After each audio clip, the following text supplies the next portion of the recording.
Okay, good morning, everyone. You are welcome to Urbanice podcast.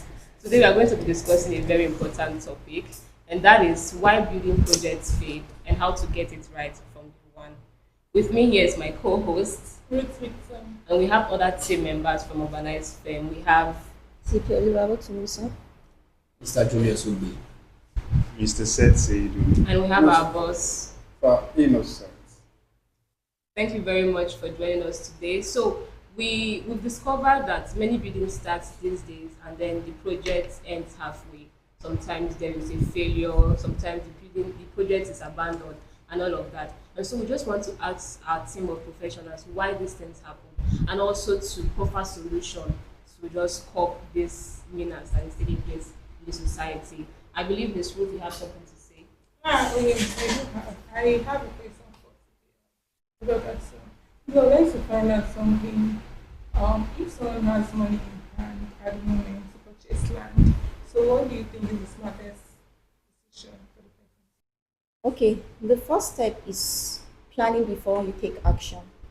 This is a very simple step, but most people ignore this step and jump straight into purchasing the land or even starting building design. But you need to understand your project clarity. You need to start with project clarity, understand your goals, your budget, location dynamic, and intended land use. From this, we guide clients through land verification, visibility, and regulatory pathway. Because if you ignore this first step, the rest of the steps might just be damage control. Thank you very much for that, Ms. Thank Ruby. you very Thank you so much, much for the response, Ms. Ruby. Yeah. There's a question I want to ask Mr. Innocent. Mr. Innocent, you've been in this business for a very long time now. And from your wealth of experience, what is that one thing that you discover that many clients keep doing? And at the end of it, they realize that it cost them a lot of money because of that action. What's that one thing, sir? That was a very fantastic question. I would say a lot of developers or people they build up around they skip professional guidance at the early stage. They fail to verify land. They design with most time not with architects. So a lot of them design without proper plan. And at the end of the day, it costs them issue of demolition because they did not understand the necessary setback that is supposed to, and they did not follow the plan compliance. So this is why it's very important for us to always seek for professional guidance whenever we are on construction. All right, thank you very much, Mr. Innocent. Please, I also have a question. I know quite a number of times we've heard about due diligence, due diligence, due diligence. So I want to ask a question, like in a practical term, like how can skipping this due diligence process, how can it destroy a project even before it starts? If you skip due diligence means that you have to understand what you are doing or what you are putting your money in, right? Due diligence more like simply knowing what you are buying before you commit, meaning before you put your money down. Understand what exactly you are buying and why you are buying it. If it's going to benefit you, if it's not going to benefit you. That is what due diligence means. And it includes title ownership. You have to verify the ownership. You do your legal search, whereby you go to Regis to do the necessary search that is required for that particular document. You understand the land use compliances. So there's different type of land use. You know that particular property or you want to develop, what kind of land use that is suitable in that environment. You check equivalence check, maybe if this particular land is within the what's it called? You have some legal restrictions, or maybe you have some issues that you need to verify. And at the end of the day, always make sure you go to the site to do the physical site inspection. So with this physical site inspection, you can be able to understand the situation on ground on that site because the site you are building, the location, the topography, the condition of the site will determine how much you are going to spend. So understanding all this, it will help you to be able to. I think these are what. You just explained a lot about due diligence, and that was very brilliant. So we understand that now. Okay, so Mr. Julius, I want to ask you a question. Now, before I celebrate that I've got a land, before I get happier that I've got a land and all that, what do you think are the non-negotiable checks that I must carry out before all of that? Good morning, Ms. Obafema. Well, first of all, you have to check the legal status of that land, if there are litigations, encumbrances, even as minute as a family case. You have to look out for that. Then you look for the planning compliances. If what you intend to develop in that piece of land, if it aligns with the zoning policy of that land. Then the last, which is not the least, is the physical status of that land. Mr. Innocent talked about topography, if it is a swampy land, a mountainous terrain, all of that, because you use this information to decide what you want to put there, the kind of structure. Like, take for example, if you purchase a swampy land and you decide to use a shallow raft foundation there, you will definitely have issues with the building approval process. So you have to take note of this little process. Why? Before you celebrate that you own a land. Thank you very much. Thank you very much, sir. Yeah, Miss Lubabatu, let's be honest in this Abuja that we are. Like, what happens when someone starts building without proper approval? Okay. One simple answer is that you are taking a very serious risk because authority have the right to stop construction, they can impose penalties, and they can even demolish your building or your construction. And it goes beyond that. Other things you face are poor design alignments, safety risks, and reduced property value. That's why it's very important to have professionals by your side to navigate you through building approval process in order to ensure compliance and safety. Thank you very much, Miss Lubabatu. Uh, Okay, Mr. Julius, you want to comment? can I add to what she said? Of course, go on. Uh, one of the things you have to face if you fail to approve your building, first of all, government will serve you a stop work notice, and you are expected to comply within 7 days, which is a week. When you fail to comply, they will serve you a contravention notice, and I think after 21 days, your building will be demolished. Now, due to how Nigeria is, you might want to go through the corners and do things your own way, maybe by your way, but you still have a realistic risk. Your building can just collapse because while building, you fail to take note of the standards. So it's not just all about the body in charge giving you a penalty for it. You actually have a natural penalty that comes with failing to approve your building plan. Thank you very much for that. I think I still have one. Thank you, sir. And if you check very well, the construction that is ongoing in Arab Road, you see most of the properties, they are closely, see the drainage line is very close to those properties. I so much believe that because they did not seek for building approval. And if you check well, you see that some of those buildings, they demolished some of them. I cannot call them, but they demolished some of them. It's because it is not aligning. You understand? So sometimes you might feel like, okay, I get my way out, let me just do it. But at the end of the day, just like you said, know that you own that risk. It's going to be with you. One day, other agencies will come, other government parasiters, or maybe other ministers or other things will happen that it will also lead to demolish that your building. So it is very good for you to consider those all those checklists before you proceed with Seek approvals. seek Yes, approval. very important. Yeah, thank you very much for that, Mr. Innocent. Thank you. I think I'm going to direct this question to you also, Mr. Innocent. So I want to ask, beyond aesthetics, what's that thing that separates a well-designed building from the one that becomes a liability in the long term? Hmm. I think that question have to do with sustainability. Yes. I think when you are designing a building, you should consider some list. One of the lists you should consider is climate responsiveness. Discipline means that, in most cases, people will build, they clear all the ventilations.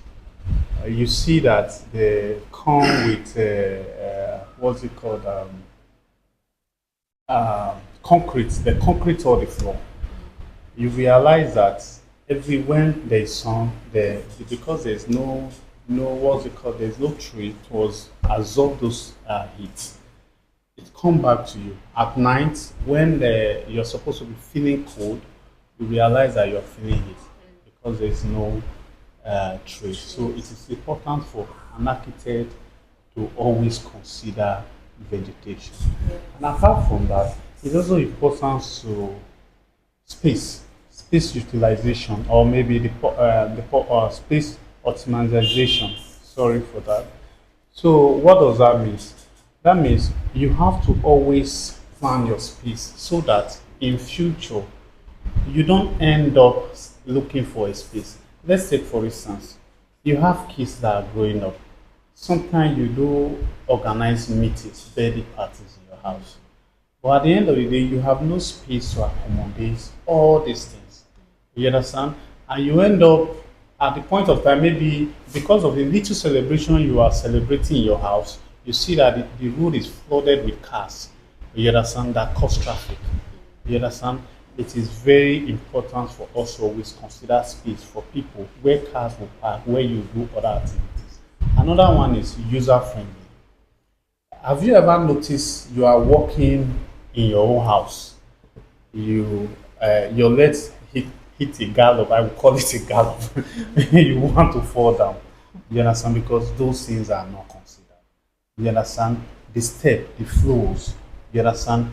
Where your toilet should be, the arrangement of your house, cross ventilations, where all these things you have to understand the users, what the users want and how all these things have to put together so that you can be able to understand how the user will experience of the this whatever it is, the user's experience. So another thing is a long-term maintenance. If you did not build well, you are going to continuously maintain that house. In the sense that, assuming you use a fake bulb, or maybe use a fake pipe, tomorrow that pipe will leak, or maybe in terms of upgrades, maybe you want to install what's it called, a high pumping machine or pressure machine. So before you know, you start seeing water all over your houses. So it is very good for you to use a standard material for sustainability, because if you did not consider that, you will continuously spending money, right? Sustainability save you from spending money every time, every year. You understand? It saves you for not spending money just the way, but probably you have to just do it well, build it to standard at the initial stage. So I think that is what I have to say about it. All right, thank you very much, Mr. Innocent, for that brilliant response. So, I want to ask a question. Now we've moved beyond imagination, right? Unlike before, where you want to build a house, you have to start imagining how will my house look like, how will it come out. You'll be imagining. Now we've entered into a kind of technological driven era. So I want to ask, how can clients actually experience or have a walkthrough their building even before construction begins? Okay. We have a service called VR, virtual reality. Virtual reality it gives you the experience whereby you can be able to see, walk through, feel, you understand the environment, even when the building is yet to be built, right? So most time we tend to build and end up trying to correct few things, and you want to rebuild because you did not have that experience from the beginning. So virtual reality help you to walk through your building even without the building have not built. You understand?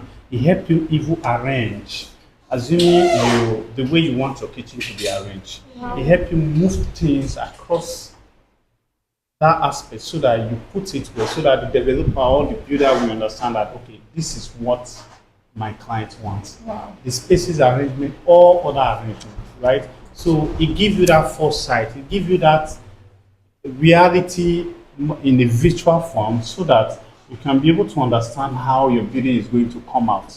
So by so you already have a picture of what you are expecting. So and it also help you to minimize cost of redesign, cost of rebuilding and breaking walls and fixing walls. So it already give you that direction, that destination, even when you have not even started building it. So Wow. that is what building. That is actually beautiful. So that's to say clients can actually have an experience or a feeling of the outcome of their building or what they intend to build even before The project Yes. begins. even for the project It's such a beautiful wow, such a innovation, beautiful yeah. innovation. Yeah. That's So I think I'll come to Mr. Seth. Mr. Seth, good morning.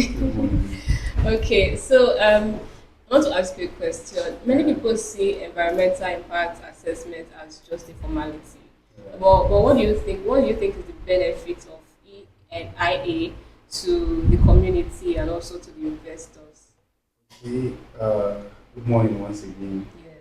Yes. When you say EIA is environmental impact assessment, just from the word. So that's you're trying to know how you're building or what you're about to build affects the environment. Is Okay. it positive? Is it negative? So that's what EIA is all about. Now, let me start with the benefits to the investors. Now, when an investor plans to invest in a particular plot of land, it is advisable you conduct your EIA. That is, now when conducting this EIA, you check for uh, the soil test. Now, this soil test, it helps you to determine the weight or the load of buildings that can be built on a particular landform. You have your test for water quality, air quality, and also buildings that uh, uh, you can use to mitigate pollution, oil spillage, and the rest. We find this in most areas that are closer to refineries or large industries. Now, when investors they don't take note of this and they raise their structures, you see they will be coming to do some fittings and the rest. We've seen buildings where you build in the rainy season, you see water coming out of the Yeah, buildings, yeah. and you'll be wondering. Now, for you to correct that, it will cost you a lot. So these are things that you can correct on paper before um, implementing it on site. Because if you correct it on paper before site, it is less costly. Yeah. So now to the community aspect, that's the benefits. So EIA helps the community in terms of pollution control.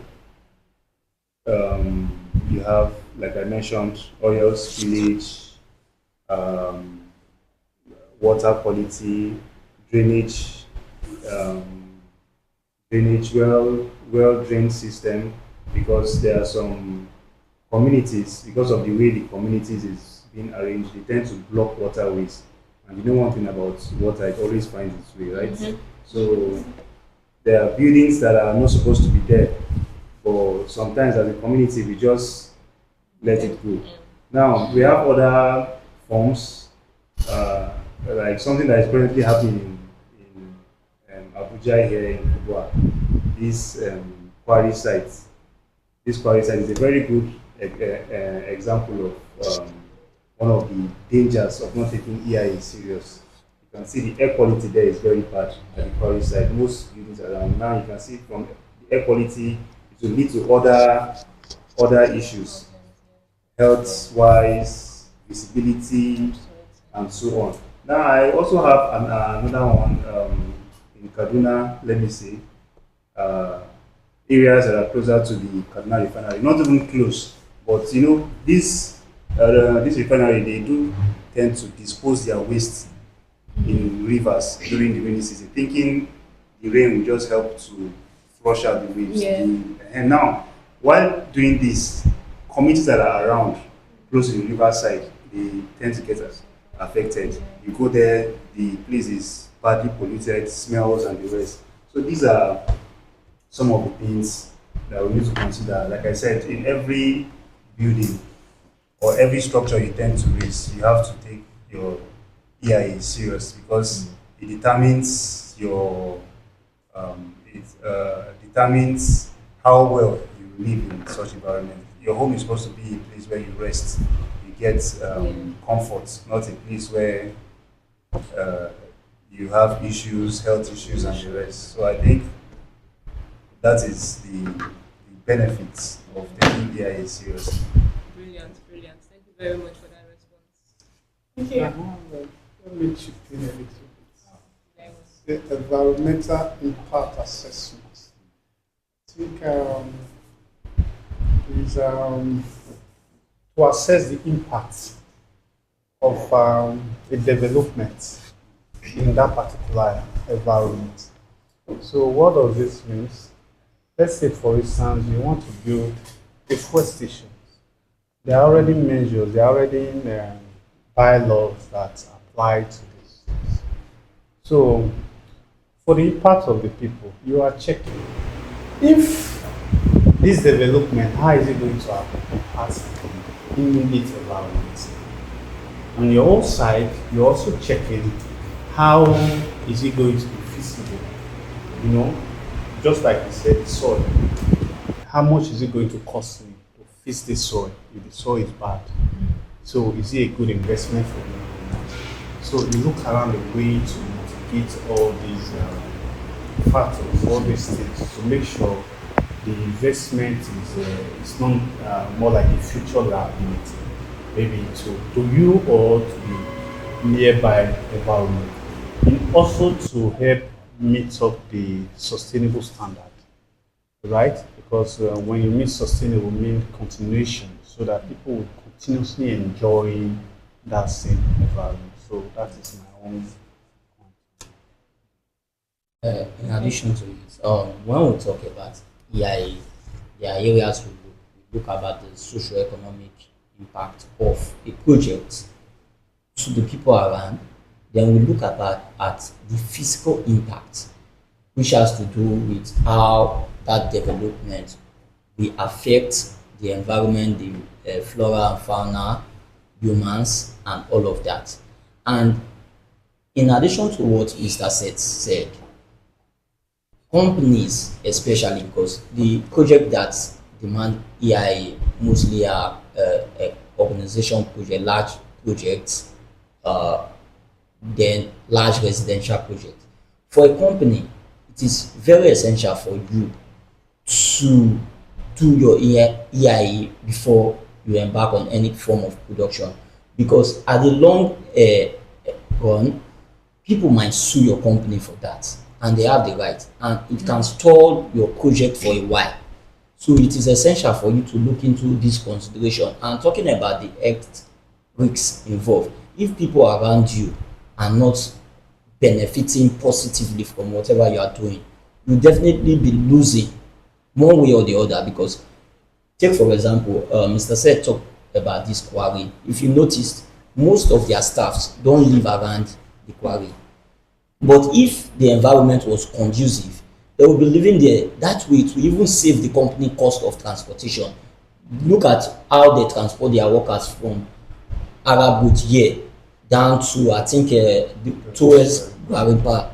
That is costing the company. They have a company bus for that. But if the environment was suitable, they did their EIA and tackled all the necessary problems that will arise, they will definitely be having their residents around here. And Yeah. that will save them the cost of fuel and transportation. That is my own addition. Thank you very much, Mr. Julius, and thank you very much, Mr. Innocent, for those responses. Thank you.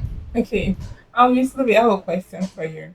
So now, with the way that Abuja is growing, like at a larger pace, what should anyone planning to build right now? Do you think they should pay close attention to? Okay, I'll start by saying location intelligence and also regulatory compliance. Abuja is developing very, very fast and it's developing to its satellite towns. So it is very important for you to understand the growth corridor, where is the next big place in Abuja. Secondly, it's very important to understand infrastructure plan and also government regulations. You need to be very futuristic. This place you are planning to move to or build in the next 5 years or in the next 2 years, what will it be like? So you need to be able to project the future and see where and what will be of that location in the next coming years. That's it for me, sir. Thank you very much for that response. So let me come to Mr. Innocent. Sir, these days we keep hearing of scam, real estate scam. In fact, I was talking to a friend recently and he was telling me that there's a particular real estate company that they are selling receipts instead of selling land and all of that. So I want to know, what is your advice? What practical steps can people take to protect their money and their investments? The issue about scam real estate business is common among Nigeria Yeah. as a whole. So, but sometimes I can see the buyers also have a part to play. What I mean they have a part to play is that most of them always rally around this, what can I call it, a verbal claim, more like a trend, buy now, buy now, buy now, and they skip the necessary verification they are supposed to verify. So it is very important for you to verify documents, understand what you are buying, you understand? And while you are doing this, always make sure you employ a professional to guide you through. Most time we assume that we know it all till something happens to us because of a little token we don't want to pay, and we end up us losing a lot of money, our hard-earned money. So what I would say is that let every non-buyer, including developers, because the developer also buys, so let them always get a professional involved who understands this process and who can be able to pass through and avoid shortcuts, and also avoid this is my family, I know this person, they say this place is trending. Verify. Just make sure you verify before you buy. No matter how true it seems, make sure you verify. Thank you very Do much. your due diligence. Thank you. Thank you, sir. So no matter how enticing the offer is, buy now, pay this, pay half, and pay in 6 months' time, or all of that, the solution is that you verify before Do you your buy. due diligence. Do your due diligence. Very Very important. important. Thank you very much, sir. Yeah, I think I also have a question for you, Mr. Innocent. You know that there are so many firms out there, and most of these firms, over here, they do most of what Urbanize does, right? But then I want to ask, like, what make Urbanize different in how it approaches planning, development, and environmental solution? Hmm. Integration. We integrate other professionals. We collaborate. Okay. And secondly, we are sustainable thinkers. So we think ahead, we think about the future. and we apply innovation, technology. All we are doing, we always involve technology in what we do. And we don't just design, we don't just plan. We help people from the initial stage because we are trying to make sure that these people avoid this risk, these initial issues that come with development, land, and etc., such as land acquisition and mastery. So we guide people on the best land to buy for the best use, right? To save costs and all this. We also help people to verify their land. We help people to do their building approval after we must have plan and designs. So we didn't stop there. We go through the cycle of from end to end. That means we also involve in construction. Then after construction, we also involve in smart estate management, using our technology to manage estate efficiently. So, and all we do, we make sure we apply integrity because that's one of our core values, right? So we make sure whatever we are doing, it transform to our vision and our mission. So that's what we do within the. Thank you very much, Mr. Innocent, for that brilliant response. So it's safe to say at the end of the day that here at Urbanice Fame, we help clients to avoid mistakes. We save money for our clients and we help them build with confidence. Thank you very much. And if there's one thing I want to take away from this conversation, is the fact that building is not just about construction, right? It's about doing the right thing from the very beginning. Like you mentioned, due diligence, EIA, and all of that. So it's been a very beautiful one. Thank you all so much. Yeah, and Thank with the you for right having us. guidance, those decision becomes a little more easier. Yes. Yeah. And that's what we do at Urbanice. All right, so I want to say a very big thank you to Mr. Julius for your time Thank you very much. and town planner Lubaba. So thank you so much Thank you for for joining having this me. conversation. And to Mr. Seth, thank you so much for your time Thank here. you so much. Yeah, and Mr. Innocent, thank you very much boss for Thank your you, time. sir. Really appreciate it. And to my amazing viewers, thank you for joining us. We'll see you in the next episode. Bye.